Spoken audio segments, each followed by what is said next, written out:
Assalamualaikum warahmatullahi wabarakatuh. Halo semuanya, kembali lagi dengan aku Cindy Aulia. Aku dari SMK Negeri 1 Pontianak, jurusan Manajemen Perkantoran yang ada di Kalimantan Barat.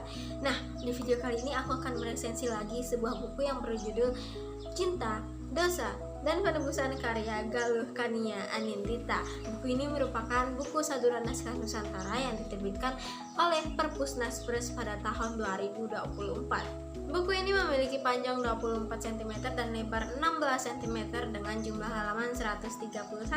Tahukah kalian bahwa kejujuran dan keberanian merupakan salah satu hal yang paling penting dalam hidup kita? Orang yang senantiasa jujur akan mudah dipercaya oleh orang lain, dan orang yang berani kelak akan menjadi pemimpin yang baik. Melalui buku ini kita akan belajar dua hal tersebut. Nah, rasa tanggung jawablah yang membawa sang tokoh utama berjuang demi menebus kesalahannya. Ceritanya bermula ketika sang tokoh utama yaitu Malam Diwa jatuh cinta kepada seseorang bidadari yang sangat cantik bernama Putri Bungsu yang berasal dari negeri Indra. Sejak awal, rasa cintanya kepada Putri Bungsu ini merupakan suatu kesalahan, karena sebelum ia bertemu dengan Putri Bungsu, ia sudah terlebih dahulu menyetujui akan menikahi seorang perempuan bernama Putri Zulaika yang merupakan anak dari gurunya yang bernama Tengku Ci Awe Buta. Cara Malam Diwa mencuri hati sang Putri Bungsu pun bisa dibilang tidak sehat. Suatu hari ketika ingin mencari kayu bakar di hutan, Malam Diwa ini sengaja singgah di sebuah sungai yang bernama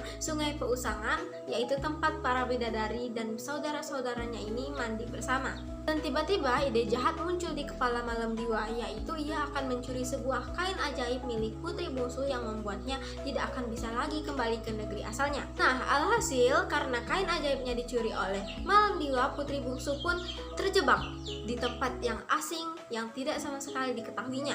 Dan saat itulah Malam Diwa memanfaatkan kesempatan tersebut untuk mengenal Putri Bungsu lebih jauh lagi dengan cara menawarkan bantuan.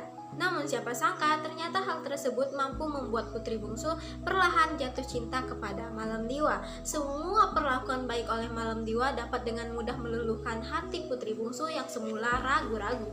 Pada akhirnya mereka pun menikah dan memiliki anak yang bernama Poe Ahmad Muda atau biasa dipanggil Meuputa. Semua baik-baik saja hingga akhirnya Putri Bungsu menemukan apa yang selama ini ia cari, dan yang sangat membuatnya kecewa, marah, dan sakit hati saat mengetahui dalang di balik hal tersebut adalah suami tercintanya yaitu Malam Diwa. Malam Diwa yang mengetahui kekecewaan istrinya tersebut pun sangat menyesal. Namun semua sudah terlambat. Putri Bungsu memutuskan untuk kembali ke negeri asalnya dengan membawa Meuputa. Demi kembalinya dua orang yang sangat disayanginya, Malam Diwa harus menebus semua kesalahan dan dosa-dosanya melalui syarat yang diberikan oleh Putri Bungsu. Syarat tersebut adalah Malam Diwa harus berbuat baik kepada semua orang dan menjadikan dirinya bermanfaat bagi orang-orang di sekitarnya. Dari kisah ini kita dapat belajar bahwa hal kecil yang kita lakukan tanpa disertai sikap jujur akan membawa kita kepada sarang dosa.